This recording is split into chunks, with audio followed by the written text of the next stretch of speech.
చూడండి ఎంతమంది బైబిల్స్. కొంచెం పైకి ఎత్తాను మీ బైబిల్ అన్నీ. అబ్బా, అందరు తీసుకొని వచ్చారు Bible. Very good, God bless you. అలానే అందరు పట్టుకొని జీవవాక్యము నా జీవితం అనే పాటలోని పల్లవిని, జీవవాక్యము నా జీవితమునకే వెలుగుతో బలమునై నన్ను నడుపునది, వెలుగుతో బలమునై నన్ను నడుపునది. ఆహా హల్లెలూయా, ఆహా హల్లెలూయా, ఆహా హల్లెలూయా, ఆహా హల్లెలూయా, ఆహా హల్లెలూయా, ఆహా హల్లెలూయా. రైట్, దేవుడు మిమ్మల్ని దీవించును గాక. అయితే ఈరోజు ఒక అంశాన్ని మీ ముందుకు తీసుకొని వస్తున్నాను. ఆ అంశం ఏంటి అని అంటే, ఒక చిన్న పాపము, ఒక చిన్న పొరపాటు ఎంత నష్టాన్ని తీసుకొస్తుందో ఈరోజు మనం ధ్యానం చేయబోతున్నాం. కొంచెము పాపము, మన భాషలో చెప్పాలంటే, విలేజ్ భాషలో చెప్పాలంటే, కొంచెం పాపమే కొంప ముంచేసిందంట. ఏంటి? కొంచెం పాపమే కొంప ముంచేసింది. చిన్న పొరపాట్లే, చిన్న పాపాలే, అవి ఎంత నష్టాన్ని తీసుకొస్తాయో, ఎన్ని కష్టాలను తీసుకొస్తాయో, ఎన్ని సమస్యలను తీసుకొస్తాయో, ఎన్ని బాధలను తీసుకొస్తాయో ఈ రాత్రి మనము ఈ విషయాన్ని ధ్యానం చేయబోతా ఉన్నాం. మరి చిన్న పాపము పెద్ద నష్టాన్ని తీసుకొస్తే వినండి, అదే కానీ దేవుని కోసం మనం పరిశుద్ధంగా కానీ బ్రతికితే, నీతిగా కానీ బ్రతికితే, ఇంత చిన్న మనుషుల్ని గొప్ప వాళ్ళుగా దేవుడు ఆశీర్వదిస్తాడు, గొప్ప వాళ్ళుగా దేవుడు దీవిస్తాడు. చిన్న పాపము పెద్ద నష్టాన్ని తీసుకొస్తే, చిన్నగా దేవుడిలో కానీ బ్రతికితే, తిన్నగా దేవుడిలో కానీ బ్రతికితే గొప్ప ఆశీర్వాదాన్ని దేవుడు తీసుకొని వస్తాడు. అది ఈరోజు దేవుని వాక్యం నుంచి మీ ముందుకు తీసుకొని రావాలని ఇష్టపడుతూ ఉన్నాను. కాబట్టి మనము 27 సంవత్సరాలు దేవుడు తన కృపలో మనల్ని కాపాడాడు. చిన్న మందిరంలో నుంచి దేవుడు ఈరోజు ఇంత పెద్ద మందిరంలోకి తీసుకొచ్చాడు.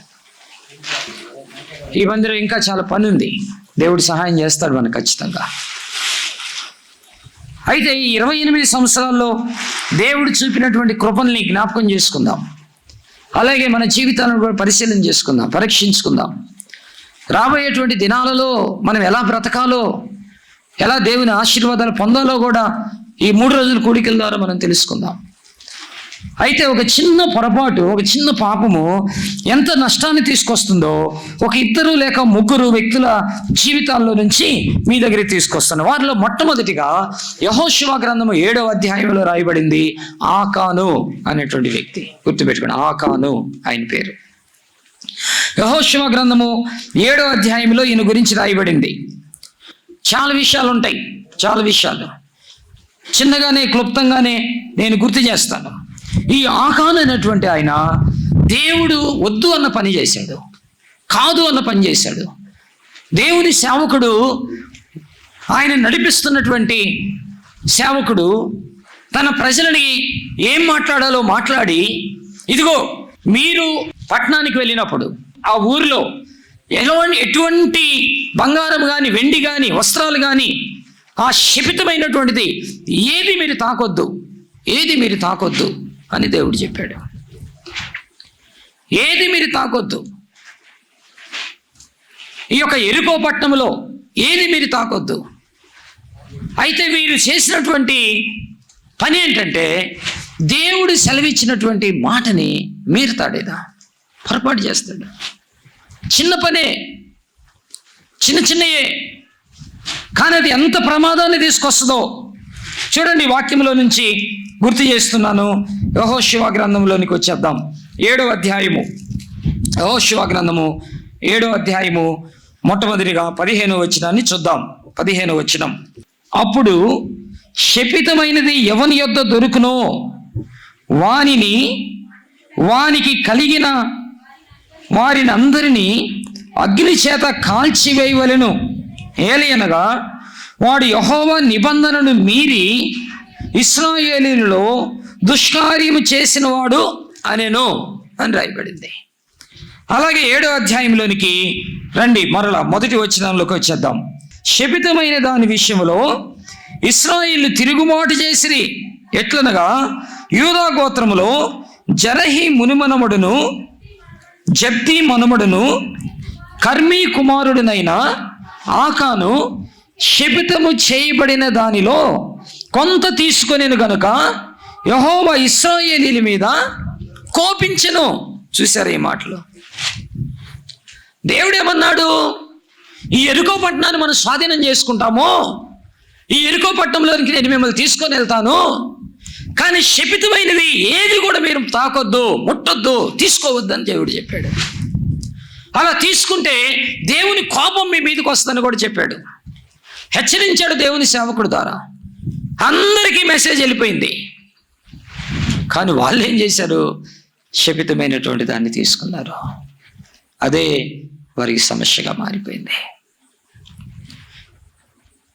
అదే వారికి కష్టంగా మారిపోయింది, అదే వారికి ఇబ్బందిగా మారిపోయింది.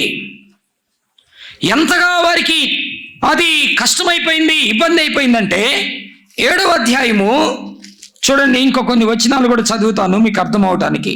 7వ అధ్యాయము 21వ వచనం చూడండి. దోపుడు సొమ్ములో ఒక మంచి సీనారు పై వస్త్రమును 200 తులముల వెండిని 50 తులముల ఎత్తుగల ఒక బంగారు కమ్మిని నేను చూచి వాటిని ఆశించి తీసుకొంటిని. చూసావా? ఆకాన్ అంటున్నాడు, ఈ శపితమైన వాటిలో నేను చూచి వాటిని ఆశించి వాటిని తీసుకొంటిని. ఇక్కడ నాకు ఒక మాట అర్థమైంది. ఏంటి ఆ మాట అంటే, దేవుడు హాయి పట్టణాన్ని జయించడానికి ముందు వాళ్ళని వాళ్ళు జయించుకోవాలా? అది దేవుని ఉద్దేశం. వారి శరీరాన్ని జయించాలి, వారి ఆశలను జయించాలి, వారి కోరికలను జయించాలి, వారి మనస్సును జయించాలి. వాళ్ళు ఓడిపోయారు. శరీరాన్ని జయించలేకపోయారు, మనస్సును జయించలేకపోయారు, చూపులను జయించలేకపోయారు, ఆశలను జయించలేకపోయారు. వాటిని చూడగానే ఆశ వచ్చేసింది, వాటిని చూడగానే కోరిక పుట్టేసింది. వాటిని చూచి తీసుకొని దాచుకొని, చిన్న పొరపాటు అది ఎంత దూరం తీసుకెళ్ళింది వారి జీవితాలలో అంటే, యెహోషువ గ్రంథము 7వ అధ్యాయము 24, 25, 26 వచనాలు చూడండి. తరువాత యెహోషువయు ఇశ్రాయేలు అందరూ జరహు కుమారుడైన ఆకానును, ఆ వెండిని, ఆ పై వస్త్రమును, ఆ బంగారు కమ్మిని, ఆకాను కుమారులను, కుమార్తెలను, ఎద్దులను, గాడిదలను, మందను, డేరాను, వారికి కలిగిన సమస్తమును పట్టుకొని ఆకారు లోయలోనికి తీసుకొని వచ్చిరి. అప్పుడు యెహోషువ, నీవేళ మమ్మను బాధపరిచితివి, నేడు యెహోవా నిన్ను బాధపరచుననగా ఇశ్రాయేలు అందరూ వారిని రాళ్లతో ఏం చేశారంట? చావగొట్టిరి. వారిని రాళ్లతో చావగొట్టిరి. ఇప్పుడు కొన్ని మాటలు చెప్పమంటారా? ఈ స్థితి ఎందుకు వచ్చింది? వీరు ఐగుప్తులో నుంచి బయటకు వచ్చేశారు. ఎర్ర సముద్రాన్ని 2 పాయలు చేస్తే 6 నెలల్లో నడుచుకుంటూ వచ్చారు. ఆకలేస్తుందంటే ఆకాశం నుండి మన్నాను పంపించాడు. మాంసం కావాలంటే పూరేడి పిట్టల్ని పంపించేశాడు. నీళ్లు కావాలంటే బండలో నుండి మధుర జలాలని దేవుడు వాళ్ళకు అనుగ్రహించాడు. యెరికో పట్టణాన్ని, ఆ పెద్ద పెద్ద ప్రాకారములను కూడా కూల్చేసి ఆ యెరికో పట్టణంలో నుంచి రహదారిని ఏర్పాటు చేసేశాడు. ఇన్ని మేలులు చేస్తే, ఇంత సహాయం చేస్తే, ఇంతగా దేవుడు కనికరిస్తే, ఇంతగా దేవుడు ఆదరిస్తే, ఇంతగా దేవుడు ప్రేమిస్తే, భయంకరమైన బానిసత్వములో నుండి, భయంకరమైన చీకటిలో నుండి, అంధకారములో నుండి, మూలుగుల్లో నుండి, శోధనల్లో నుండి దేవుడు బయటికి తీసుకొచ్చేసి, ఇదిగో ఇది మాత్రం తీసుకోవద్దు అని ఒక చిన్న మాట చెప్తే దాన్ని తీసుకున్నందువల్ల ఏమైపోయింది? ఈరోజు ఆలోచించండి ఒకసారి. ఐగుప్తు బానిసత్వంలో నుంచి బయటికి తెచ్చాడు, సముద్రంలో నుంచి బయటికి తెచ్చాడు, ఆకలి తీర్చాడు, ఆహారం ఇచ్చాడు, నీళ్ళు ఇచ్చాడు, అడ్డంగా ఉన్నటువంటి గోడలను కూల్చేశాడు, అత్యధిక విషయాలను అనుగ్రహించేశాడు. ఇన్ని చేసిన దేవుణ్ణి ఒక చిన్న మాటని మీరిపోయి చివరికి ఏ గతి వచ్చిందంట? రాళ్లతో కొట్టి చంపి అగ్ని వేసి కాల్చేశారు. నా ప్రియమైన దేవుని బిడ్డలారా, ఒక మాట చెప్పంటారా? 27 సంవత్సరాలు దేవుడు మనల్ని కాపాడుతూ వచ్చాడు. 27 సంవత్సరాలు దేవుడు తన రెక్కల నీడలో భద్రపరిచాడు. 28వ వార్షికోత్సవంలో నిన్ను, నీ భర్తని, నీ భార్యని, నీ పిల్లలని, నీ అత్తమామల్ని, నీ అన్నదమ్ముల్ని, నీ అక్క చెల్లెల్ని మరణములో నుంచి దేవుడు కాపాడాడు, వ్యాధుల్లో నుంచి దేవుడు కాపాడాడు, పేదరికంలో నుంచి దేవుడు కాపాడాడు, పూరి గుడిసెల్లో నుంచి దేవుడు పైకి లేపాడు. ఎంతో దిగజారిపోయినటువంటి బతుకుల్లో నుంచి దేవుడు ఈరోజు ఎంతో ఆశీర్వాదకరమైన జీవితాలు మనకిచ్చాడు. కానీ దేవుని మాటని ధిక్కరించి కానీ పాపం చేశామా? దేవుడు వద్దు అన్నటువంటి మాటలు, వద్దు అన్నటువంటి పనులు, వద్దు అన్నటువంటి అలవాట్లు, దేవుడు కాదు అని చెప్పిన దాన్ని మన జీవితంలోకి ఆహ్వానించామంటే, దానిని తాకామంటే, ఆశపడ్డామంటే, అనుభవించామంటే చాలా భయంకరమైన శిక్ష, చాలా భయంకరమైన శిక్ష. ఇవన్నీ ఏమైపోయినాయో? నాకు ఆశ్చర్యమైన విషయం ఏంటంటే, ఈ ఆకాన్ అంటాడు ఒక బంగారు కమ్మి, ఒక కమ్మి కోసం ఏమైపోయిందంట? కుమారులు, కుమార్తెలు, తను అందరూ ఆకారు లోయలో చచ్చిపోయారు. బాధ. ఎందుకు ఈ బాధ? ఎందుకు ఈ మరణం? ఎందుకు ఈ శిక్ష? పాపం కాదా? అవిధేయత కాదా? పొరపాటు కాదా? దేవుని మాటను ధిక్కరించడం కాదా? ఆ బంగారు కమ్మీ తీసుకున్నప్పుడు, వినండి, ఆ బంగారు కమ్మీ తీసుకున్నప్పుడు ఈయన ఏమనుకొని ఉంటాడో తెలుసా? ఆహాహా, నా జీవితం ఎంత బాగుంది, ఇంత బంగారు కమ్మీ నాకుంది కదా, 50 తులముల బంగారు కమ్మీతో నేను చాలా హ్యాపీగా ఉందాం అనుకున్నాడు. ఈ బంగారు కమ్మీయే బంగారు జీవితాన్ని పాడు చేసింది, బంగారు జీవితాన్ని పాడు చేసింది. ఈ సీనారు వస్త్రం తీసుకున్నప్పుడు అది కప్పుకొని ఇలా చూసుకొని, ఇలా చూసుకొని, ఇలా చూసుకొని మురిసిపోయాడు కదా. ఏ సీనారు వస్త్రం అయితే తన అందాన్ని పెంచిందో, తనకు ఆనందాన్ని ఇచ్చిందో, అదే సీనారు వస్త్రం, వినండి, అందహీనుడిగా చేసేసి చంపేసింది. ఏ వెండి అయితే తనకు ఆనందాన్ని ఇచ్చిందో, ఏ బంగారం అయితే తనకు ఆనందాన్ని ఇచ్చిందో, ఏ వస్త్రాలు అయితే తనకు ఆనందాన్ని ఇచ్చాయో, ఆ ఆనందము తాత్కాలికమైపోయింది, తాత్కాలికమైపోయింది. కొన్నిసార్లు నీకు అనిపించవచ్చు, నువ్వు తాగే తాగుడు కాసేపు నీకు సంతోషాన్ని ఇవ్వచ్చు, నువ్వు మాట్లాడే బూతులు కాసేపు నీకు సంతోషాన్ని ఇవ్వచ్చు, నువ్వు చేసే పాపము కాసేపు నీకు సంతోషాన్ని ఇవ్వచ్చు, నువ్వు ఆడే ఆటలు కాసేపు నీకు సంతోషాన్ని ఇవ్వచ్చు, నువ్వు తిరిగే తిరుగుడు కాసేపు నీకు సంతోషాన్ని ఇవ్వచ్చు. ఒకరోజు, వినండి, ఒకరోజు అవి శాపంగా మారబోతున్నాయి, శాపంగా మారబోతున్నాయి. ఆకాను బంగారం తీసుకున్నాడు, వెండి తీసుకున్నాడు, సీనారు వస్త్రాలు తీసుకున్నాడు. అవన్నీ తీసుకెళ్ళి ఎక్కడ పెట్టాడో తెలుసా? తన ఇంటిలో, తన గుడారంలో మధ్యలో గుంట తీసి ఆ గుంట లోపల దాచిపెట్టేశాడు, గుంట లోపల దాచిపెట్టేశాడు. నా మాటలు కాదు, ఆయన చెప్పిన మాటలే ఇవి. చూస్తారా? 7వ అధ్యాయము, యెహోషువ గ్రంథము 7వ అధ్యాయంలోనికి రండి. ఆయన ఏమన్నాడు తెలుసా? 21వ వచనములో, దోపుడు సొమ్ములో ఒక మంచి సీనారు వస్త్రమును, 200 తులముల వెండిని, 50 తులముల ఎత్తుగల ఒక బంగారు కమ్మీని నేను చూచి వాటిని ఆశించి తీసుకొంటిని. ఇదిగో నా డేరా మధ్య భూమిలో దాచబడి ఉన్నవి. దాచిపెట్టుకున్నాడు. ఒకవేళ నువ్వు బంగారము వెండో వస్త్రాలు కాకపోవచ్చు, కానీ దేవునికి వ్యతిరేకమైన పాపాలు నీ గుండెల్లో దాగున్నాయేమో. ఇదిగో ఈ గుడారము, ఈ దేహం ఏంటో తెలుసా? గుడారము. పేతురు భక్తుడు అంటాడు, పేతురు మొదటి పత్రిక 1వ అధ్యాయం 13వ వచనములో, నేను ఈ గుడారమును విడిచిపెట్టవలసిన సమయము ఆసన్నమైనది. పౌలు భక్తుడు అంటాడు, ఈ గుడారమును విడిచిపెట్టాలి. గుడారం అంటే మనం కట్టుకునే ఇల్లు కాదండి, ఈ శరీరము మన ఆత్మకి, ప్రాణానికి ఒక గుడారము. ఈ గుడారము లోపల, వింటున్నారా, ఈ గుడారము లోపల పాపం ఉంటే ఆ పాపం ఒక రోజు నిన్ను కాల్చేసిద్ది. ఆ పాపమే నీ కొంప పుంచిద్ది. ఆ పాపమే నీ ప్రాణం తీస్తుంది. ఆ పాపమే నీ నరకానికి తీసుకెళ్తుంది.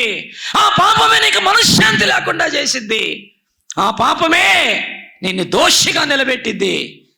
ఆ పాపమే ప్రమాదముగా మారబోతుంది. జాగ్రత్త. ఆషామాషి కాదండి. ప్రభువు నమ్ముకోవటం అంటే ఆషామాషి కాదు. ఏముందిలే, నన్ను ఎవరు అడిగేవాళ్ళు లేడు కదా, ఎవరు చూడట్లేదులే, ఎవరికి తెలియదులే, ఎవరు గమనించట్లేదులే, ఆహా చాలా బాగా ఎదిగాను, చాలా బాగా సంపాదించుకున్నాను, చాలా బాగా సుఖపడుతున్నాను, చాలా బాగుంది అనుకుంటున్నావేమో. దేవుడు లేకుండా దేవునికి వ్యతిరేకమైన ఏది నీ జీవితంలో ఉన్నా కూడా అది నీకు ప్రమాదముగా మారబోతుంది. ఒకరోజు ఆకానుకు అర్థం కాల, ఒకరోజు తెలిసిపోయింది. అందరు పట్టుకున్నారు, తీసుకొని వచ్చారు, ఆ కోరు లోయలోకి తీసుకెళ్లారు, రాళ్లతో కొట్టి చంపి అగ్గిని వేసేశారు. వింటున్నారా? ఈ రాత్రి ఇక్కడ కూర్చున్న వారి జీవితాల్లో ఆలోచించండి. ఈ వాక్యం వింటున్న వాళ్ళు ఆలోచించండి. నీ గుడారంలో పాపం లేకపోవచ్చు, ఈ గుడారం అనే గుండె లోపల ఉందేమో. అబద్ధాలు, బూతి మాటలు, చెత్త మాటలు, కొంతమంది మోసం, ప్రేమ లేకపోవటం, క్షమించలేకపోవటం, ఓర్చుకోలేకపోవటం, సహించలేకపోవటం, వ్యసనము, కుళ్ళు, ఇవన్నీ రావా? ఈ దోషాలు కాదా? ఈ శాపాలుగా మారవా? ఈ నష్టాన్ని తీసుకొని రావా? వినండి. ఏమైందంట? ఆకాను చేసిన పాపము, తను చేసిన పొరపాటు, తను చేసిన తప్పు పని, తన విధేయత ఏమైపోయింది? తన కుమారుడు, తన కుమార్తె అందరూ కూడా నాశనం అవటానికి కారణమైంది. రెండో వ్యక్తిని గుర్తు చేస్తూ ఉన్నాను. మొదటిది ఆకాన్ అయితే రెండవది గెహజీ. మనందరికీ తెలిసిన ఈ కొత్త ఏం కాదు. గెహజీ చూడండి, దేవుని వాక్యాన్ని గమనించండి. రాజులు 2వ గ్రంథం 5వ అధ్యాయము 20వ వచనం, 5వ అధ్యాయం 20వ వచనం చూడండి. అంతటా దైవజనుడైన ఎలీషాకు సేవకుడకు గెహజీ, సిరియనుడైన ఈ నయమాను తీసుకొని వచ్చిన వాటిని అంగీకరించుటకు నా యజమానునికి మనస్సు లేకపోయిన కానీ యెహోవా జీవముతోడు నేను పరిగెత్తుకొని పోయి అతని కలుసుకొని అతని యొద్ద ఏదైనాను తీసుకుందని అనుకొని నయమానును కలుసుకొనుటకై పోవచ్చుండగా, నయమానును తన వెనుక నుండి పరుగున వచ్చుచున్న వానిని చూచి తన రథము మీద నుండి దిగి వానిని ఎదుర్కొని క్షేమమా అని అడిగెను. అతడు క్షేమమే అని చెప్పి నా యజమానుడు నా చేత వర్తమానము పంపి ప్రవక్తల శిష్యులలో 2 యవ్వనులు ఎఫ్రాయిము మన్యము నుండి నా యొద్దకు ఇప్పుడే వచ్చిరి గనుక నీవు వారి కొరకు 2 మనుగల వెండియు 2 దుస్తుల బట్టలను దయచేయమని సెలవిచ్చుచున్నాడనెను. అందుకు నయమాను, నీకు అనుకూలమైతే రెట్టింపు వెండి తీసుకోమని. చూసావా గెహజీ ఏమంటున్నాడు? గెహజీ అబద్ధం మాట్లాడుతున్నాడు. గెహజీ ఎలీషా చెప్పని మాట పలుకుతున్నాడు. ఈ నయమాను కుష్ఠవ్యాధి బాగైపోయినప్పుడు ఎలీషా దగ్గరికి వచ్చి, అయ్యా నాకు ఇంత గొప్ప మేలు జరిగింది కదా, ఇదిగో నీ కోసం తీసుకొని వచ్చాను, తీసుకో అంటే ఎలీషా ఏమన్నాడు అని అంటే 16వ వచనంలో, ఎలీషా ఎవని సన్నిధిని నేను నిలువబడి ఉన్నానో, ఇశ్రాయేలు దేవుడైన యెహోవా జీవము తోడు నేను ఏమీ తీసుకోను, నాకు వద్దు అన్నాడు. ఇది ఎలీషా మాట. ఆ ప్రవక్త దైవజనుడి మాట ఏంటంటే, నేను ఏమీ తీసుకోను, నాకు వద్దు అన్నాడు. గెహజీ ఏం చేశాడు తెలుసా? పరిగెత్తుకుంటూ వెళ్ళిపోయి ఈయన మీద పెట్టి తీసుకుంటున్నాడు. మోసం కదా అది, అబద్ధం కదా అది, దురాశ కదా అది, శరీర కోరిక కదా అది. తన యజమానుడి దగ్గర ఉన్నప్పుడు ఆ గెహజీకి ఏం కావాలో యజమానుడు చూసుకుంటాడు కదా, ఆయన ఇస్తాడు కదా ఏం కావాలో. వస్త్రాలు కావాలన్నా, అన్నం కావాలన్నా, ఆశ్రయం కావాలన్నా అన్నీ ఆయన ఇస్తాడు కదా. ఈయన వద్దు అంటే ఈయనకి తెలియకుండా వెళ్ళిపోయి అబద్ధాలు చెప్పి మోసం చేసి సంపాదించాలనుకున్నాడు. పాపం నయమానికి తెలియదు కదా, రెట్టింపిచ్చేశాడు.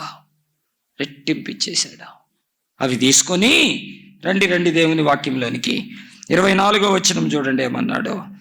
మెట్ల దగ్గరకు వారు రాగానే వారి యొద్ద నుండి గెహజీ వాటిని తీసుకొని ఇంటిలో దాచి వారికి సెలవీయగా వారు వెళ్ళిపోయిరి. అతడు లోపలికి పోయి తన యజమానుని ముందర నిలువగా ఎలీషా వానిని చూచి, గెహజీ, నీవెచ్చటి నుండి వచ్చితివని అడిగినందుకు వాడు, నీ దాసుడిని నేను ఎచ్చటికి నీ పోలేదు అనెను. ఎంత అబద్ధం అండి, ఎంత మోసం. దేవునికి మోసం, అబద్ధాలంటే నచ్చదు. బైబిల్ చెప్తుంది ప్రకటన గ్రంథం 21వ అధ్యాయంలో అబద్ధికులందరూ అగ్ని గంధకములో పాలు పొందుతారని చెప్తుంది. మన దేవుడి పేరేంటో తెలుసా? ఆయన అబద్ధమాడనేరని దేవుడు. ఆయన అబద్ధమాడుటకు నరుడు కాదు. ఆయన సత్యమైన దేవుడు, నిజమైన దేవుడు, పరిశుద్ధుడైన దేవుడు. ఆయన పేరు ధరించుకొని ఆయన సేవకుని దగ్గర పెరుగుతున్నటువంటి, ఆయన సన్నిధిలో పెరుగుతున్న గెహజీ నిలువున అబద్ధం ఆడేశాడు, నిలువున మోసం చేసేశాడు. మళ్ళా చెప్తున్నాను, ఎక్కడ దాచిపెట్టాడంట? ఇంటిలో దాచిపెట్టుకొని. ఈరోజు ఒక మాట చెప్పమంటారా? ఈరోజు చాలా మంది ఒంటిలో దాచిపెట్టుకొని ఉన్నారు పాపాలు. పైకి బాగానే కనపడుతున్నాం, లోపల ఆంతర్యము పాడైపోయింది, అంతరంగం పాడైపోయింది. దావీదు భక్తుడు అంటాడు, నీవు అంతరంగములో సత్యమును కోరుచున్నావు. ఆయన పైకి చేతులు చేసే పని కాదు, లోపల హృదయంతరంగాలను చూస్తున్నాడు. ఆయన హృదయంతరంగాల్ని. నీవు అంతరంగములో సత్యము కోరుచున్నావు. ఆయన వచ్చే మాట అనగానే నెక్స్ట్ చూడండి ఏం రాసింది 26వ వచనం. అంతటి ఎలీషా వానితో, ఆ మనుష్యుడు తన రథము దిగి నిన్ను ఎదుర్కొనుటకు తిరిగి వచ్చినప్పుడు నా మనసు నీతో కూడా రాలేదా? ద్రవ్యమును, వస్త్రములను, ఒలీవ చెట్ల తోటలను, ద్రాక్ష తోటలను, గొర్రెలను, ఎడ్లను, దాసదాసీలను సంపాదించుకున్నట్టుకి ఇది సమయమా? కాబట్టి ఈ మాట, నయమానుకు కలిగిన కుష్టు నీకును నీ సంతతికి సర్వకాలము అంటియుండునని చెప్పగా. చెప్పండి, ఏమైందంట? కూలిపోయింది. నయమాను ఎంత బాగైపోయాడో కదా. ఒకప్పుడు కుష్టి వ్యాధితో ఉన్న నయమాను బాగైపోయాడు. పసిపిల్లల దేహంలాగా అయిపోయింది. వినండి, పసిపిల్లల దేహంలాగా ఉండే గెహజీ పాపం చేసి నయమాను కుష్టి తెచ్చేసుకున్నాడు. తనకే కాదు, తన ఇల్లు అంతటికి కూడా. నువ్వు ఒక్కడివి పాపం చేస్తే, నువ్వు ఒక్కడివి పొరపాటు చేస్తే, నువ్వు ఒక్కడి దేవునికి వ్యతిరేకంగా జీవిస్తే అది నీ ఇంటి అంతటికి చుట్టుకుంటుంది.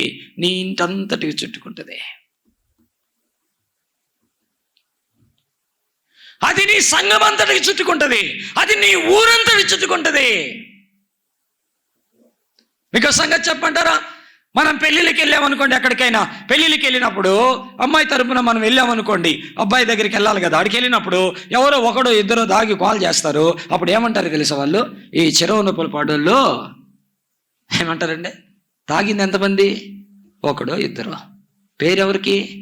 ఈ చెరువునొప్పుల పాడోళ్ళు. చూసావా? ఊరు మొత్తానికి చుట్టుకుంది, ఇంటి మొత్తానికి చుట్టుకుంటుంది, గెహజీ కుటుంబం మొత్తానికి చుట్టుకుంది. ఒక చిన్న పొరపాటు, ఒక చిన్న దురాశ, ఒక చిన్న పాపము, ఒక చిన్న చెడు కోరిక, ఒక చిన్న అబద్ధం, ఒక చిన్న మోసం ఎంత నష్టాన్ని తీసుకొచ్చిందో, ఎంత నష్టాన్ని తీసుకొచ్చిందో. ఆకాను జీవితము కాలిపోయింది. హలో, గెహజీ జీవితము కూలిపోయింది. కారణం ఏంటి? పాపం. పాపం. రండి, మూడో మాట చెప్తాను. యూదా ఇస్కరియోతు. ఆయన ఏంటి? 3.5 సంవత్సరాలు ప్రభుతో ఉన్నాడు.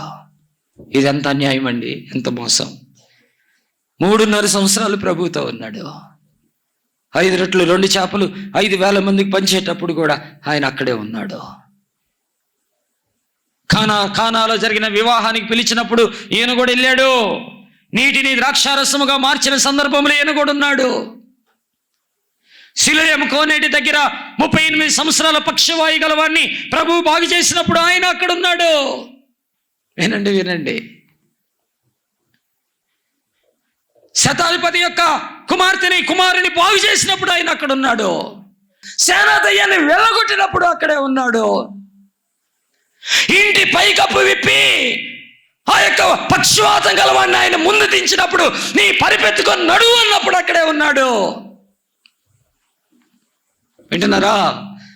మార్తా మరియలు ఇంటికి వెళ్ళి చనిపోయిన లాజర్ని సమాధి నుంచి లేపినప్పుడు కూడా అక్కడే ఉన్నాడు. ప్రభువుతోనే ఉంటున్నాడు. పాపపు జీవితంలో బ్రతుకుతున్నాడు. ప్రభువుతోనే ఉంటున్నాడు, పాపపు జీవితంలో బ్రతుకుతున్నాడు. ఈ రాత్రి ఇది సీరియస్గా ఆలోచించాలి. బైబిల్ పట్టుకుంటున్నారు, ప్రార్థన చేస్తూ ఉన్నారు, పాటలు పాడుతూ ఉన్నారు, దేవుని సన్నిధికి వస్తున్నారు, కానుకలు ఇస్తున్నారు, గుప్పిడి బియ్యం తెస్తున్నారు, దశమ భాగాలు ఇస్తున్నారు, ప్రైజ్ ది లార్డ్ అన్నయ్య అంటున్నారు. పాపం చేస్తూనే ఉండిపోతున్నారా? ఈ చేతిలో బైబిల్, ఈ చేతితో పాపమా? కాసేపేమో ప్రభువా దేవా యేసయ్యా అంటున్నావు, కాసేపు ఆగిన తర్వాత బండ బూతులు మాట్లాడుతున్నావా? ఇదా నీ జీవితం? ఇదా భక్తి? ఇదా పరిశుద్ధత? ఆదివారం మాత్రమే దేవుని సన్నిధిలో దేవదూతల్లాగా బ్రతికి మిగతా రోజులంతా కూడా దెయ్యాల్లాగా బ్రతకటమా భక్తి? ఇదా? పైకి ఒకలాగా, లోపల ఒకలాగా, మందిరంలో ఒకలాగా, ఇంట్లో ఒకలాగా, బయట ఒకలాగా, వీధిలో ఒకలాగా. ఇదా మన జీవితం? అలాంటి వాళ్ళని ఏమంటారు తెలుసా? దోసకాయ క్రైస్తవులు అంటారంట. పైన బాగా కనపడుతుంటది, కోసి అట్ట నాలుక మీద పెట్టుకున్నప్పుడు తెలిసింది ఏంటి? చేదు. ఒకరోజు ప్రభు వచ్చి కోసినప్పుడు తెలిసింది నీ చేదేంటో. అన్ని దోసకాయలతో కలిసిపోయింది ఇది కూడా. యూదా ఇస్కరియోతు ఎంత దారుణం అంటే అన్నిట్లో ప్రభువుతో ఉండి వినండి, ఒక ముఖ్యమైన విషయం చెప్తున్నాను. యేసయ్య ఆ గెత్సేమనే తోటకెళ్ళి ఆ శిలువ మరణం పొందేటప్పుడు ఆయన చెమట రక్త బిందువులు పడే అంతగా వేదనతో నిండి, తండ్రి నీ చిత్తమైతే గిన్నె నా యొద్ద నుండి తొలగించు ప్రభు అని భారముతో ఈయన ప్రార్థన చేస్తా ఉంటే, వింటున్నారా? భారముతో ఈయన ప్రార్థన చేస్తా ఉంటే యూదా ఇస్కరియోతు ఏం చేశాడు తెలుసా? పోయి పెద్దలతో కలిసి యేసయ్యను అమ్మేశాడు. మత్తయి సువార్త 26వ అధ్యాయంలో రాయబడింది, ఆయన రాతివేత దూరం వెళ్ళి మోకాళ్ళుని కన్నీటితో భారముతో అయ్యో అని ఏడ్చి ప్రార్థన చేస్తా ఉంటే, ఒకవేళ ఆయన కళ్ళు మూసుకొని ప్రార్థన చేస్తా ఉంటే ఈయన దొంగసాటుగా వెళ్ళిపోయి బేరం కుదిరిచాడు. యేసు ప్రభుకి బేరం కుదిరిచాడు. ఏమైపోయాడండి? చెప్పండి, ఏమైపోయాడు? ఊరేసుకొని చచ్చిపోయాడు. నా ప్రియమైన దేవుని బిడ్డలారా, మాకు పెద్ద సంఘం ఉంది, మాకు మంచి పాస్టర్ ఉన్నాడు, మా పిల్లలు బాగా ఎదుగుతున్నారు అని మురిసిపోవటం కాదు. ఈ గుడారంలో పాపం ఉందేమో తొలగించుకోవాలా. ఈ మందిరం మనం పరలోకానికి తీసుకెళ్ళదో, ఈ పాస్టర్ మిమ్మల్ని పరలోకానికి తీసుకెళ్ళడు, మీ పిల్లలు మిమ్మల్ని పరలోకానికి తీసుకెళ్ళరు. మీరు పరిశుద్ధంగా ఉంటేనే పరలోకానికి వెళ్తారు, యథార్థంగా ఉంటేనే పరలోకానికి వెళ్తారు, ప్రభు బిడ్డలుగా బ్రతికితేనే పరలోకానికి వెళ్తాము. చిన్న పాపము ఎంత పెద్ద సమస్యలు తీసుకొచ్చింది. చిన్నదే, ఏముందిలే, 30 వెండి నాణేలు. వాక్యం చదివిస్తాను, భలే అర్థమవుతుంది అది. మత్తయి సువార్త 26వ అధ్యాయంలోనికి రండి, 39వ వచనం చూస్తారా? మత్తయి సువార్త 26:39. యేసయ్య కొంత దూరం వెళ్ళి సాగిలపడి, నా తండ్రి, సాధ్యమైతే ఈ గిన్నె నా యొద్ద నుండి, ఎక్కడికి వెళ్ళాడంట? కొంత దూరం వెళ్ళి సాగిలపడి కొంత దూరం వెళ్ళి సాగిలపడ్డాడంట. మీకు చూపిస్తున్నాను. యేసయ్య శిష్యులు ఉన్నారు కదా, ఆ యేసయ్య శిష్యులు ఉన్నప్పుడు ఆయన ఆ కొండ మీదకి వెళ్ళి ఆ ఒలీవల తోటకి వెళ్ళేశాడు. ఆ శిష్యులందరిని అక్కడ ఉండమన్నాడు. అక్కడ నుండి కొంత దూరము ఆ శిష్యులందరూ ఇక్కడ ఉన్నారు, కొంత దూరం వెళ్ళిపోయి యేసు ప్రభు సాగిలపడటం అంటే, వింటున్నారా? నా వైపు చూడండి. సాగిలపడటం అంటే తెలుసా? ఆయన మహాదేవుడు కదా, అత్యున్నత సింహాసనం మందు ఆసీనుడైన దేవుడు కదా, అంత గొప్ప దేవుడు ఆ శిలువ మరణానికి వెళ్ళేటప్పుడు ఆయన వెళ్ళి ఇలా పడిపోయాడు. పడిపోయి ప్రార్థన చేస్తున్నాడు. ఆయన సాగిలపడి ప్రార్థన చేస్తాయా, అయ్యా సాధ్యమైతే గిన్నె నా యొద్ద నుండి తీసేయ్యా, అయ్యా సాధ్యమైతే గిన్నె నా యొద్ద నుండి తీసేయ్యా, అయ్యా ఈ బాధ నేను భరించలేకపోతున్నాను, ఈ కష్టం నేను భరించలేకపోతున్నాను, సాధ్యమైతే గిన్నె నా యొద్ద నుండి తీసేయ్యా, అయ్యా ఈ శిలువ మరణం నేను తట్టుకోలేకపోతున్నాను అని ఆయన ఏడ్చి సాగిలపడి ప్రార్థన చేస్తా ఉంటే ఆయన చెమట రక్తముగా మారిపోయింది. ఆషామాషి కాదు, ఆ ప్రభువే సాగిలపడి ప్రార్థన చేస్తా ఉంటే చూడండి ఏం జరిగిందో తెలుసా? ఇప్పుడు 26వ అధ్యాయంలోనికి రండి, 47వ వచనము. ఆయన ఇంకా మాట్లాడుచుండగా 12 మందిలో ఒకడు యోధా వచ్చును, వానితో కూడా బహుజన సమూహములు కత్తులు గుదీలు పట్టుకొని ప్రధాన యాజకుల యొద్ద నుండి, ప్రజల పెద్దల యొద్ద నుండి వచ్చాడంట. పేతురు, యోహాను, యాకోబు, ఫిలిప్పు, ఆంద్రేయ, బర్తలేమయి, తోమా, వీళ్ళందరూ కూనికిపాట్లు తీస్తూ ప్రభు అంటూ నిద్రపోతూ ఆయన దగ్గరే ఉంటే యేసయ్య ఎంత దూరం వెళ్ళి సాగిలపడి ప్రార్థన చేస్తే యూదా ఇస్కరియోతు ఏం చేయాలండి? దొంగసాటికి వెళ్ళిపోయి బేరం పెట్టేశాడు. చాలా మంది జీవితాలు బైబిలే, లోకమేనా? ఇదేనా భక్తి? ఇదేనా జీవితం? గుడిలో ఉన్నంతసేపు, ప్రార్థనలో ఉన్నంతసేపు మాత్రమే, పాస్టర్ గారు కనబడినప్పుడు సేపు మాత్రమే, తర్వాత నీ జీవితం ఏంటి? స్నేహితులు కలిసినప్పుడు నీ బ్రతికేంటి? పండగలు వచ్చినప్పుడు నీ బ్రతికేంటి? ఎవరైనా చచ్చిపోయినప్పుడు నీ బ్రతికేంటి? దినమప్పుడు నీ బ్రతికేంటి? సమస్యలప్పుడు నీ బ్రతికేంటి? ఒకసారి ఆలోచించావా? చేతి నిండా డబ్బులుంటే నీ బ్రతికేంటి? డబ్బులు లేనప్పుడు నీ బ్రతికేంటి? చీకటిలో ఎవరు లేనప్పుడు నీ బ్రతికేంటి? చాలా మంది జీవితాలు ఎలాగైపోతున్నాయి ఆలోచించండి. తాగుడు, జూదము, వ్యభిచారము, పొగాకు, పాన్పరాకులు, పేకాట, భార్యను కొట్టడం, భర్తను తిట్టడం, పిల్లల్ని తిట్టడం, చిన్నదానికి ఓర్పు లేదు, చిన్నదానికి తగ్గింపు లేదు, దేవుని మీద ఆధారపడటం లేదు, ప్రార్థనే, లోకమే. ఈడందరూ ప్రార్థన చేస్తా యేసయ్య సాగిలపడి చెమట రక్తము గారిపోయేంతగా అయ్యా సాధ్యమైతే గిన్నె తీసేయ్యా అని ఏడ్చి ప్రార్థన చేస్తా ఉంటే ఇతనేం చేస్తున్నాడు చూడండి. ఏమైపోయాడు? ఆ వెండి నాణేలు ఏమన్నా అనుభవించాడా? ఆ పెద్దలతో ఏమన్నా ఉన్నాడా? యేసయ్య మీదకి కత్తులు గుదీలు పట్టుకొని వస్తే ఎంత భయంకరమో తెలుసా? తర్వాత వచనాలు చదువుతున్నాను. 48వ వచనం. ఆయనను అప్పగించువాడు నేను ఎవరిని ముద్దు పెట్టుకుందునో ఆయనే యేసు, ఆయనని పట్టుకొనుడని. అబ్బా, ఎంత మోసం అండి, ఎంత మోసం, ఎంత దగ. యేసుతో 3.5 సంవత్సరాలు నడిచాడు కదా, ప్రార్థనలో ఉన్నాడు కదా, పాటల్లో ఉన్నాడు కదా, పరిచర్యలో ఉన్నాడు కదా. ఎంత దొంగ వ్యవహారం అండి. ఆయన అన్నాడు, నేను ఎవరిని ముద్దు పెట్టుకుందునో అనుమానం రాకుండా, ఏమాత్రం అనుమానం రాకుండా, నేను ఎవరిని ముద్దు పెట్టుకుందునో.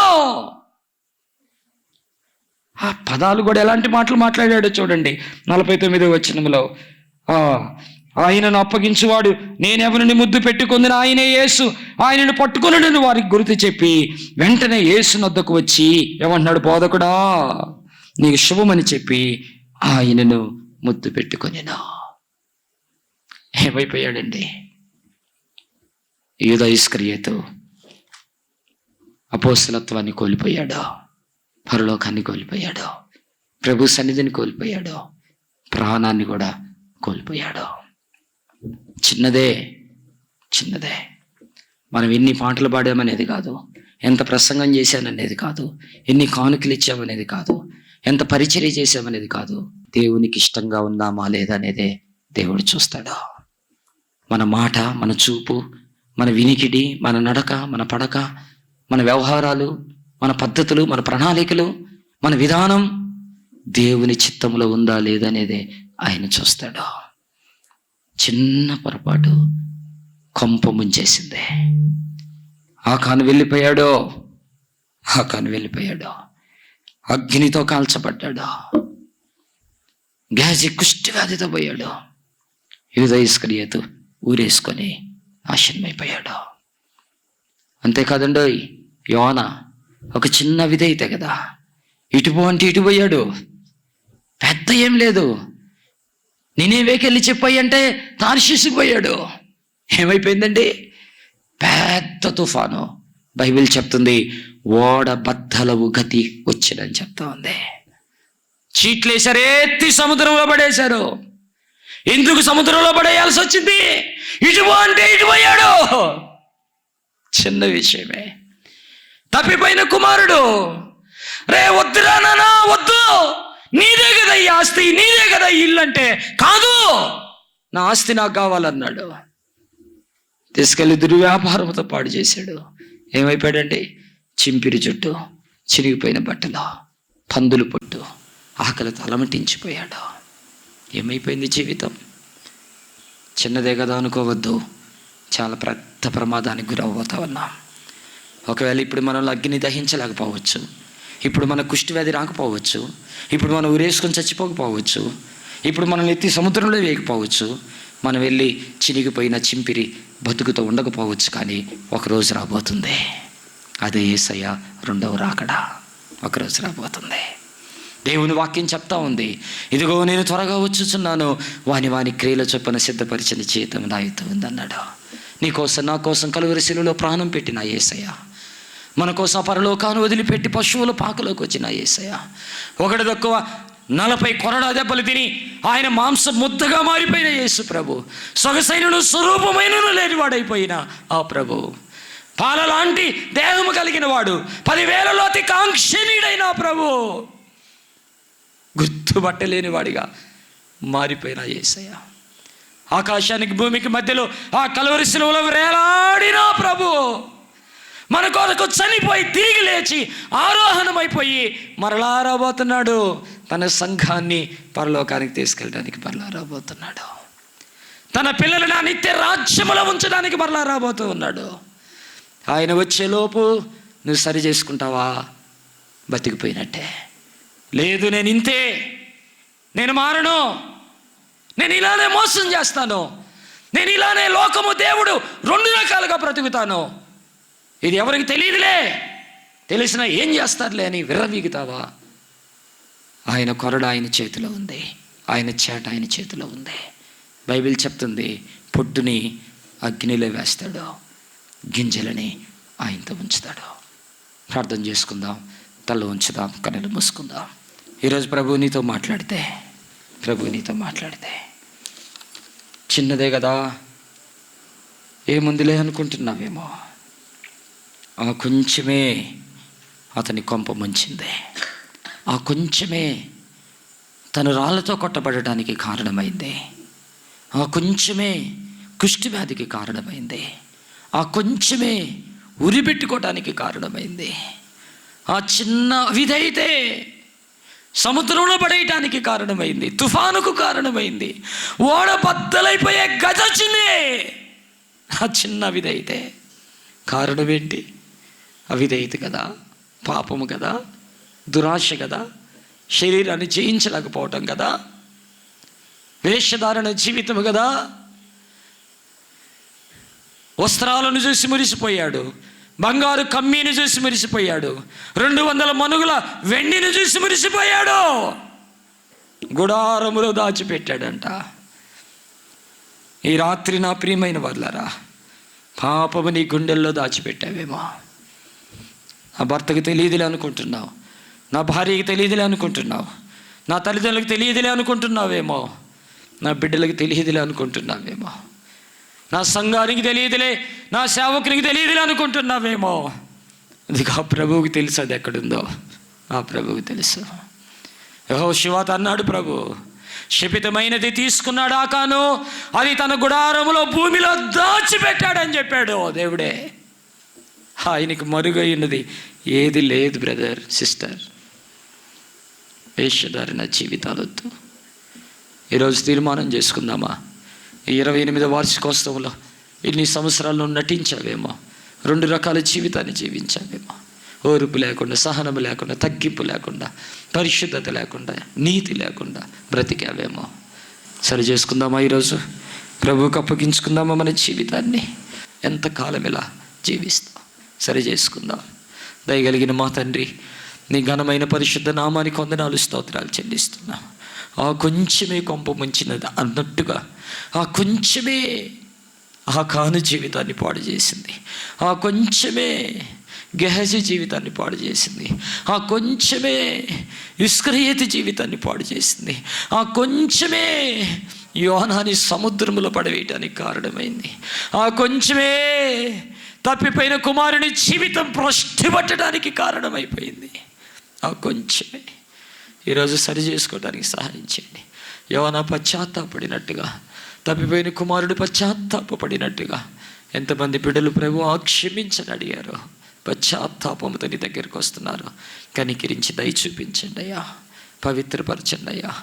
అయ్యా, నయమాను కుష్టిపోయి పసిపిల్లల లాంటి దేహం వచ్చినట్టుగా మాకు పట్టిన పాపమని కుష్టిపోయి నీ సారూప్యములోనికి మలచబడటానికి సహాయం చేయండి. ఈ మొదటి కూడికను దీవించినందుకు నేను స్తుతిస్తూ, మరలా రేపు ఎల్లుండి మీ చేతులకు అప్పగించుకుంటూ యేసు నామములో ఈ ప్రార్థన సమర్పించి అడిగి వేడుకొంచున్నాం తండ్రి, ఆమేన్. మన పరమ తండ్రి అయిన దేవుని ప్రేమయు, మన రక్షకుడు ప్రభు అయిన యేసుక్రీస్తు కృపయు, ఆదరణకర్త అయిన పరిశుద్ధాత్మ దేవుని దీవెన సహాయము, ఆ కొంచెము పాపాన్ని కూడా తొలగించుకొని పశ్చాత్తాపముతో ప్రార్థించి నీ బిడ్డలుగా జీవించాలని తీర్మానించుకున్న వారందరికీ, సంఘములకు, సకల పరిశుద్ధులకి సదాకాలం తోడై నడిపించునుగాక. ఆమేన్, ఆమేన్.